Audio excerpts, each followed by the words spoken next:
Bones are amazing things. They hold us up. They support us. They make us strong. But bones have other uses. In the past, bones were thrown by diviners, seeking out the mysteries of the future. Now the bones are cubes, made of plastic or resin, but they still reveal things to us. As they fall from our fingers and rattle across the table, the story becomes clear.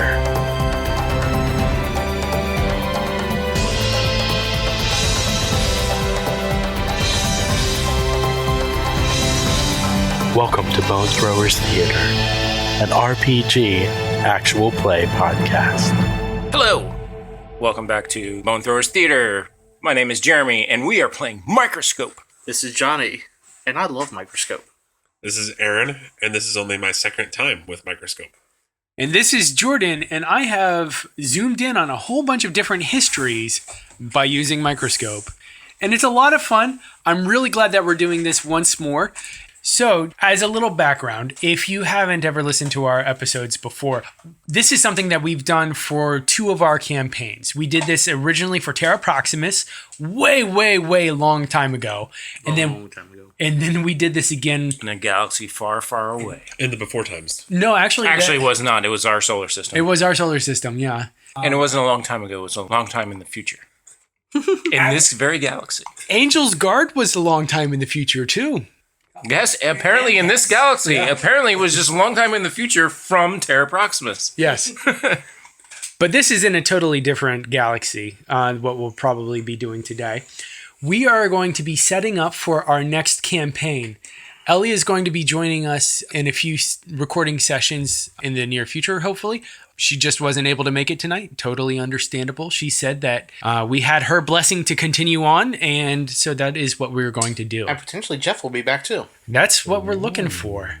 It looks like he might be coming back to the area, so stay tuned for the sonnet tones of Jeffrey. Stay tuned for the ones. So, Microscope is by Ben Robbins. Ben Robbins is also the creator of Kingdom, and we have done Kingdom. It's a fun game, and we might steal some. We might do a little bit of light mixing here. But Microscope is a game all about history, where you take a large view of history and then you zoom in on different eras to build basically a storyline. So what I'm going to do is I'm going to go ahead and read off the introduction to the book, because I think that's a really great way of diving into things.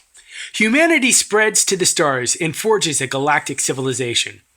Fledgling nations arise from the ruins of the empire. An ancient line of dragon kings dies out as magic fades from the realm. These are all examples of Microscope games. In Microscope, you build an epic history as you play. Want to play a game that spans the entire Dune series, the Silmarillion, or the rise and fall of Rome in an afternoon? That's Microscope. But you don't play the history from start to finish, marching along in chronological order. Instead, you build your history from the outside in. You start off knowing the big picture, the grand scheme of what happens.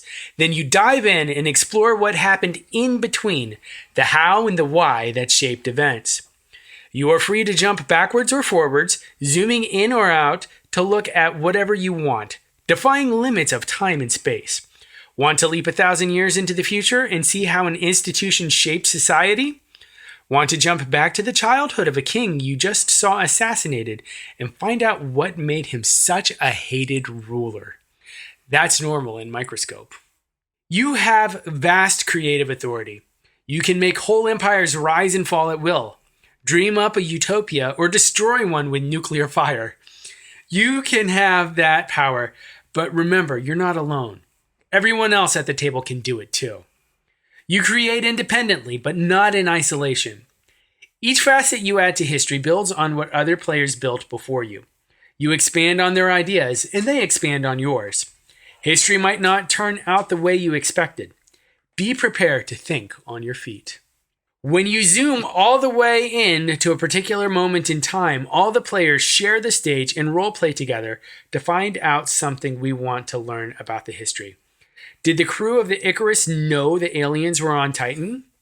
Did the rebels really fake the government crackdown? Do the knights remember the original meaning of their ritual vows? We roleplay and see. The more you play, the more your once simple history summary becomes a detailed tapestry full of meaning and surprises. History snowballs. So that is the introduction at the beginning of the book. And I think it's a pretty good one to explain how it works. And it does a pretty good job of laying things out. So one thing that I think we did last time when we set up Elements of War, and I think it worked really well, is we created an inspirations list.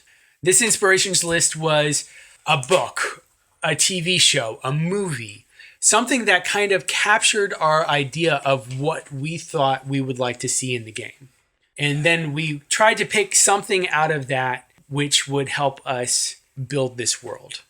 One thing that we have discussed already is that we want to go ahead and play a space opera campaign next.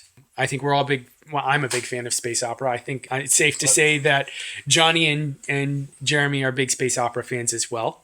Aaron, you're a little bit more of the high fantasy fan. Yeah. But you don't mind pew-pew lasers either. No, not opposed to pew-pews. Very good. So this is going to be a space opera campaign. And it's also going to try and mix in some fantasy because I do want to base this off of world mythology. Like from a GMing perspective, my hope is to read a lot of world mythology, particularly Polynesian mythology, and work in ideas from that in the background. So adventures might come out of the stories of Maui or something like that. Yeah, so are we thinking more of like a Dune type Space Odyssey or like a Babylon 5? I'm thinking more along the lines of Babylon 5. So if I was going to just throw some spitballs of ideas based off of what I was thinking Moana meets Treasure Planet meets Star Trek The Next Generation. Okay. I'm digging it. So those are kind of ideas that were bouncing around in my head a little bit. I think I mentioned that I want to do like a Treasure Planet campaign type of thing at some point or another, and it seems like a good time to tie that in. Yeah. All right, just question. Yes.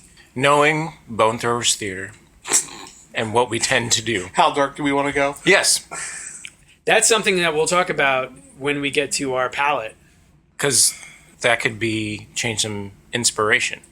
Yeah, okay. So my thought is I would like to keep it optimistic, but I do recognize that mythology is violent. Oh, yeah.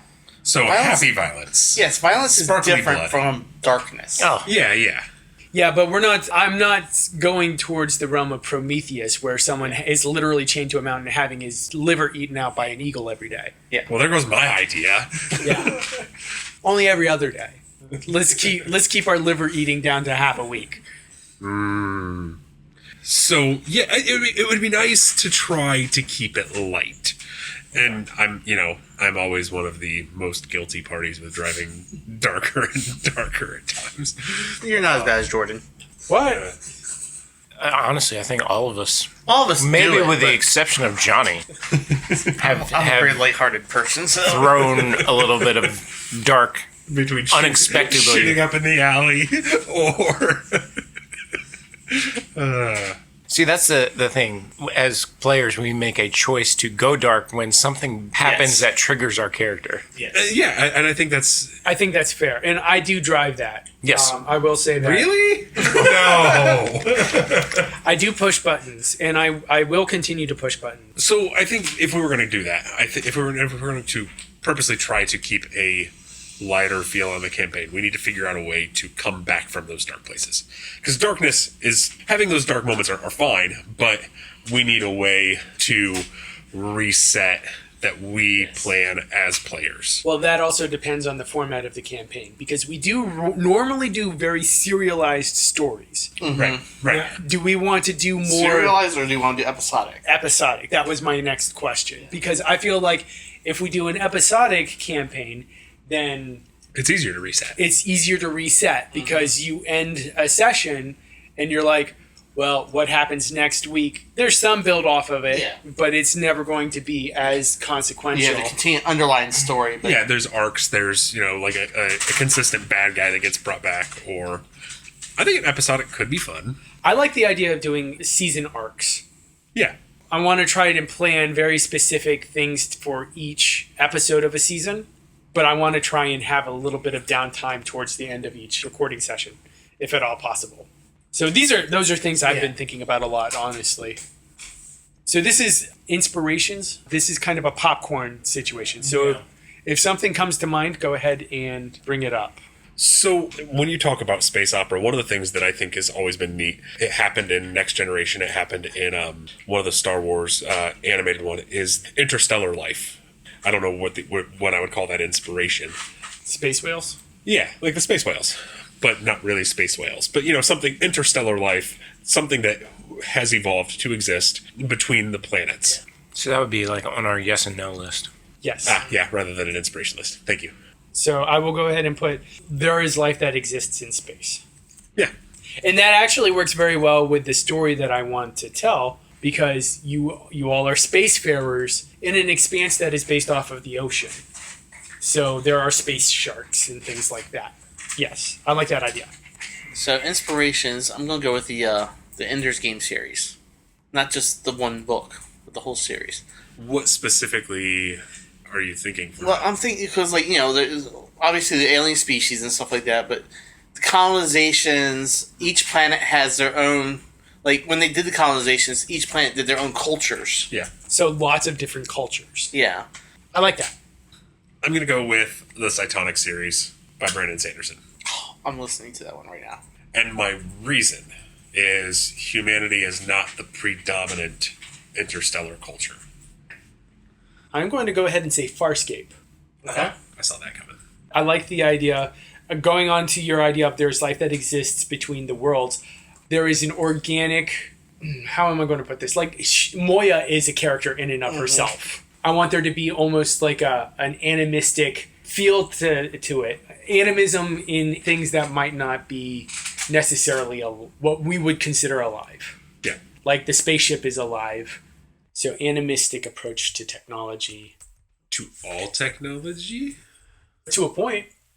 To some, at least. Well, that's very similar to Stargate Atlantis.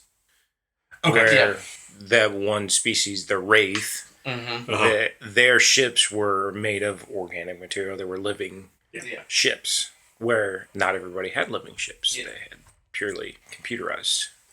And then you can get into the replicators, who everything was living and everything was computerized as well. So I'm going to put animistic approach to technology and belief to try and capture both Moya and Zahn. Does that inspiration have to be purely space? No. No. Like if you wanted to do a fantasy or music or anything that you want. Yeah. I think that's just how it's landed. Okay. It's tough because when you say inspiration, you're almost, and give a reason, you're almost also diving into the yes and no list. To a certain little bit. degree, yes. And I don't know how much blanket statement we want to say, yes, this is a thing. Because what I'm thinking could really disrupt what maybe Jordan has planned. That's okay. Jordan does it to us all the time. Well, yes. But no, this is a rabbit hole that could end up end up I like being. rabbit holes. So I'm thinking like another sci-fi show. One of the things that popped into my head, and this was like 90s, the show Sliders. Oh, yes. Where there is alternate realities. And I was thinking interdimensional stuff also. Well, yeah, interdimensional. Yeah, and that was something that I was considering because there's definitely... And this doesn't actually clash with my ideas at all because I was thinking that there would probably be some sort of discussion of an underworld. Mm-hmm. Like, you see it in Moana to a certain degree where Moana and Maui go down into the underworld and there's a giant crab that's all shiny. Oh, I'm picturing it. All right. So... the Cytonic way they travel, so they travel through this place called the Nowhere. Only certain people and certain things have the ability to travel through the Nowhere. So what I'm picturing is these, like sliders, these holes open up randomly. They travel through the underworld, which is the Nowhere, and that's how they get faster than light travel between planets. That's another thing I was thinking for the yes and no. Warp. Yes, yeah. That's another thing I was thinking for the yes and no category is different ways to travel other than just spaceships. Yeah. Yeah. And since we're doing a space thing. Yeah. I saw this. Have you tried those yet? No, I haven't. They're weird. They're unique. Coke has this new thing called Starlight. Insert commercial here. Yeah. I was walking through the store and I saw space flavored. I'm like, what? Yeah. How is space a flavor? So I was like, I don't know, let's try it since we're doing. You know what it kind of tastes like if you take all the fruit sodas and mix it with Coke? Yeah. They do have a Coke Zero Starlight as well, which I was impressed. I was about to shake it up because it's juice. It's got fruit and vegetable juice in it, so Definitely doesn't taste like Coke. It's not Coke, that's for sure. No. I mean, it's got this. Hey, you definitely taste Coke in it. Yeah. But you taste something else there. Yes. Like while I'm drinking it, I wouldn't think I'm drinking Anything other than Coke. anything other than Coke, and then it's like afterwards, I'm like, Tastes like space. tastes like space. So that's got to be in there somewhere as well. Tastes like space out here. Sounds like something Wash would say. Or river. Yeah. Tastes like space. The book was broken. And everybody's just like, what? Oh, season 2. All right. So we have our inspirations list down. Now it is time for the palette. So the palette is our yes and no's. So yes, we already have one yes on our palette. You're talking the interstellar Yeah, animals? there is life that exists between the worlds. Interdimensional travel would be another yes. Just thinking, depending on what era, there may be different levels of that travel. Yes. I want to say yes to habitable planets must have rings. I like it. Okay. So, further define that. Could a planet have rings? The planet is not habitable, but the moons of the planet would be habitable. The moons would need rings on themselves. Okay, so everything needs rings. This is Okay. specifically because this is going back to Polynesia. Planetary rings are the galaxy's version, this universe's version of coral reefs that protect the planet. Because I'm imagining space is very violent, very much like if there is wildlife in space, it's a habitable ecosystem crashing against the planets. The rings act as like breakers, and there's like clean space that you can travel from the planet to, and things like that. Now that doesn't mean that you are only limited to living on planets. You can live in the rings. So I will go ahead and modify this to say habitable bodies must have orbital rings. I'm going to say a no. Okay. Artificial intelligence. I like it. So no artificial intelligence, i.e. no robots. And that goes back into the animistic approach to technology and belief, because you could have something that has been brought to life. You can have robots without AI. without AI. Because robotics can be... You can't have androids. Yeah. What I'm saying is like you can Sorry, Ellie. have rock monsters though. Yes, you could have rock monsters. Yeah. Rock monster. Yeah, I'm saying no artificially created intelligent life forms. Now, here's my question. Regarding the rings, can you have artificial rings? You can have rings that are put into place. Yeah, Probably. Like I would Halo? say yes. Yeah. Yeah. And so that's what I was talking about. Or Because I know, Ringworld. Yeah. you can have, like, let's say we want to inhabit another planet. We can create that ring system. Or terraforming. Yeah. So the planet is not actually habitable, but they have built a ring. That's what Ringworld is, basically. I think it's hard to come up with no's when you're talking about space. Yes, it is. No space zombies. I can think of some things that I would not want to include for fear of, like, no laser swords. I'm thinking that for just But I don't know. Yeah, and I don't know if that needs to be giving it spelled too out. much flavor of a certain Yes. franchise. Yeah. But I don't know if they need to be spelled out Well, because we I can, feel we can like say no franchised elements. yeah. No laser swords. Yeah. Or Buddhist monks wielding them. Yes to immortal beings. Okay. For gods. And demi Demigod. demi beings. Yeah. yes to a wide variety of sentient alien life. Because we already did say that humanity is not the predominant interstellar species. I would say yes to interstellar governing body.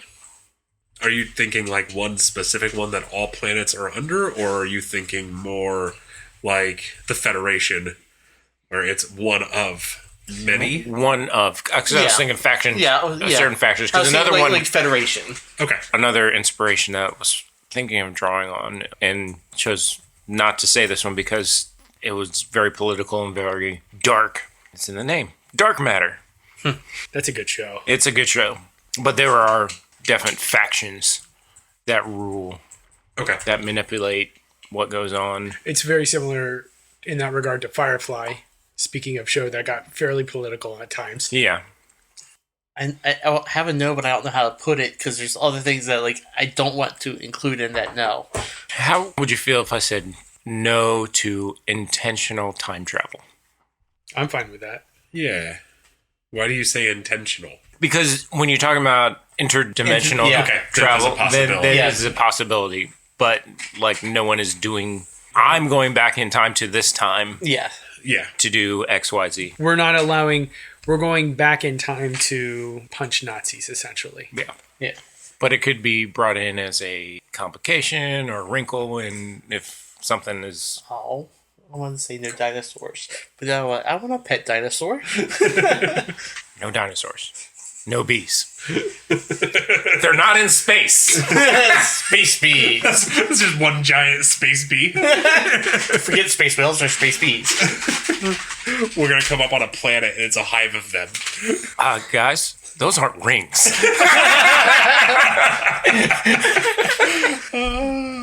It could be space spiders. We read that book. No space bugs.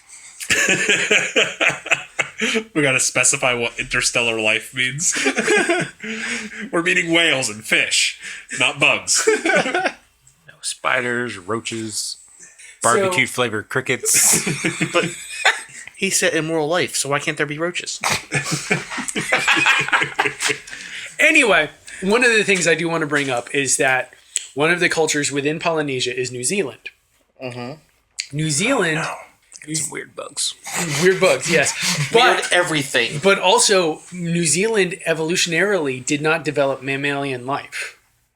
Like everything in its food chain and all that. New Zealand. Nearby islands, yes. Yeah, no, they were all birds. They were all moa. Yeah. There were 9 species of now extinct flightless birds endemic to New Zealand that like filled up all the role of like sheep and grazers and carnivores and everything like that. That's crazy. So that's something that I kind of wanted to work in, is that at least one of the species is probably giant flightless birds. Yeah.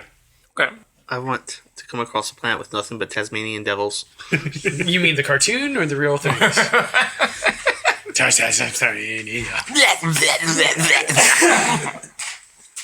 You were saying that there was a no that you didn't want to be too terribly. So I was trying to come up with like no to like chemical biological warfare, but if you have like species that's all they do is biological technology, then of course all the warfare is biological warfare. I see what you're saying. You know, or you mean no specific? Like... So what he's saying is like no use of like French flu, mustard gas. Yeah, exactly. No mustard gas, but flaming phlegm is okay. Yeah. No sarin attacks. Yeah. Yeah. Exactly. Fire breathing is okay. Yeah. I am going to say no nihilism. Like in our characters, or you mean like explain your nihilism? We're looking for something that is, personally, I'm looking for something that is uplifting, right? Okay. We're looking for a positive story. So if main point of the story is that everything is going to die in a terrible heat death and there is nothing really worth doing, then... What if that's reality? So, okay, I see what you're saying. I so am looking to aspire to something greater. The philosophy driving our characters in a story. Right. We want to not be nihilistic. Is specifically what you're saying when you say no nihilism. Our mission, if we choose to accept it, make everybody happy. Rainbows. But I kind of get what you're we're saying. Space Care Bears. I love this idea. Only if we get Care Bear stairs. Oh, yes. What about the cloud car? That's how we travel through space. Best campaign ever. I'll file that away for a one shot. Care Bears in space. That would be a good Reese's game, actually. And we were fighting the big bads or the My Little Pony xenomorphs. Led by Skeletor. That sounds like a Reese's game right there. Yes, it does. All right. I think we've done a pretty good job of defining our palette. Yeah. I think so. All right. So we kind of skipped over the big picture for the moment. So let's go ahead and circle back to that. So this is kind of along the lines of cavemen at the dawn of time found the first civilization. Mankind leaves the sick earth behind and spreads out to the stars. That kind of statement. Big picture. It's even a bigger picture when we're in space. Like, how big is the scope of the story?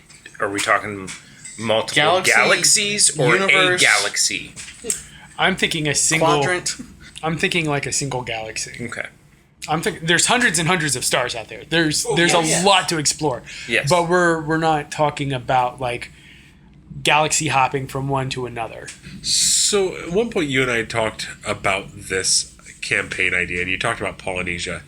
And one of the things we had discussed when it comes to Polynesian culture and history was exploration of finding different paths to different worlds. Yeah.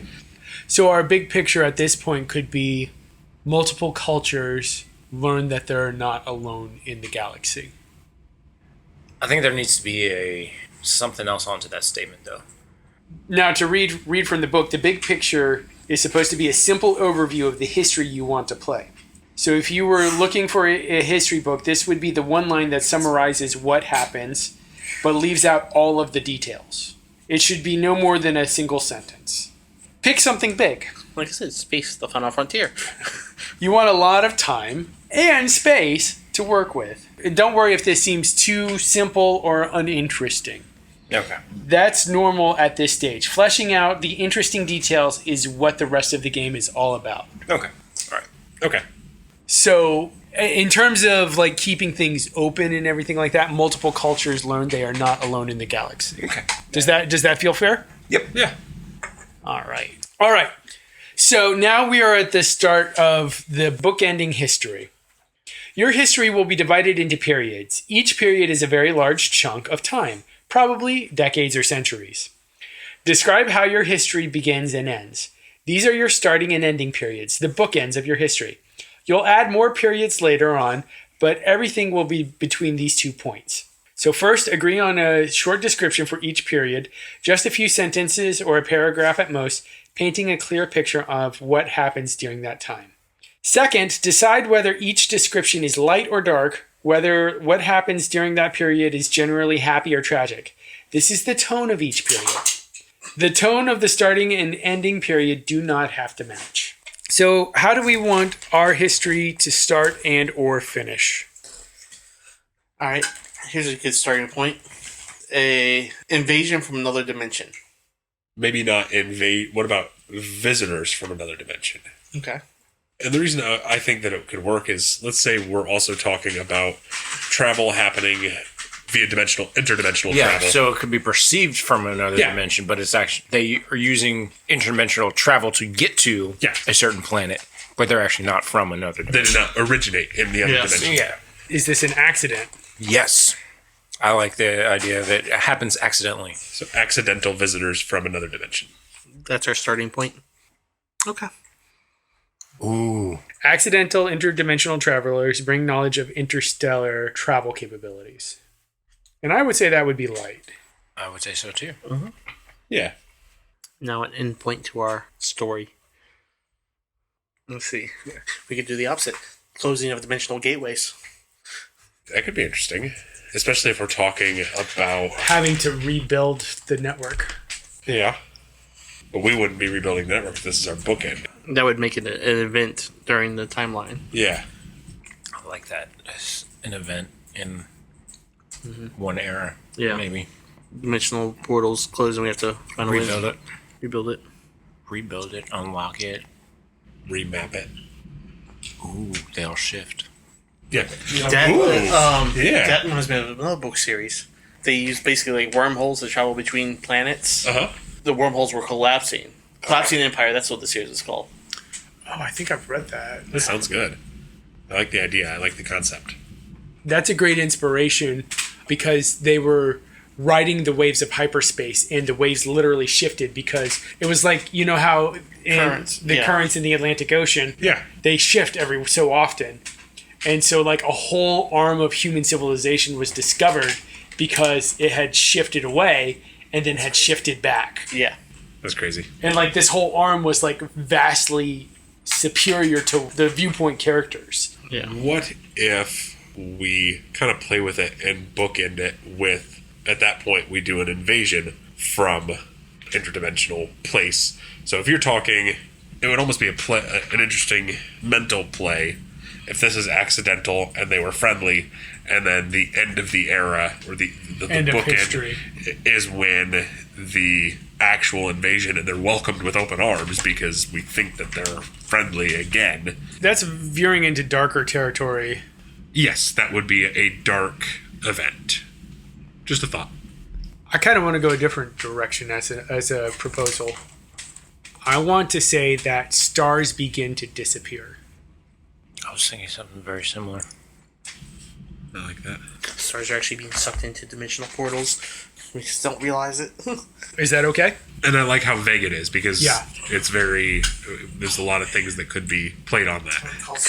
Could you throw another descriptor in there? Because here's what I was thinking. Like, because we used the word cultures before for in the big picture, we say cultures are united as stars mysteriously just start to disappear. Okay. Yeah. Cultures are united as familiar stars begin to disappear. Stars that they know. Yeah. We can go ahead and call that dark. It's not invasion from another dimension dark, but it is definitely It's dark. Yeah, I think people would be pretty freaking out. But so, like, especially in a culture that likely bases some of their navigation, but also those shapes in the sky, constellations. If stars are disappearing, then some of the constellations would be shifting, and we know that they're. I mean, if those gods are real, I mean that could be some really heavy stuff. It would be dark. All right, so we have our big picture, we have our palette, we have some inspirations, and we have our bookends. At this point, group decisions are over. So we now begin to either add periods, which are the cards that are horizontal, as these two are, or events, which are lower down and turned towards. Yeah. Now we have turn order. Yeah. So I think at this point, this is a good place to pause the episode. Sure. We will continue next time building this world. Thank you for listening to Bone Throwers Theater. We are releasing this podcast under a Creative Commons Attribution, Non-Commercial, No Derivatives 3.0 Unported license. That means you can share the podcast, but please do not modify it or try to gain financially from it. If you would like to visit our website, you can do so at bonethrowerstheater.com. If you would like to send us an email, you can do so at bonethrowerstheater@gmail.com. Our Twitter handle is bonethrowerstheater. You can also look us up on Facebook and subscribe to our YouTube channel. And until next time, may the bones fall ever in your favor. This has been a Nerd Circle podcast production.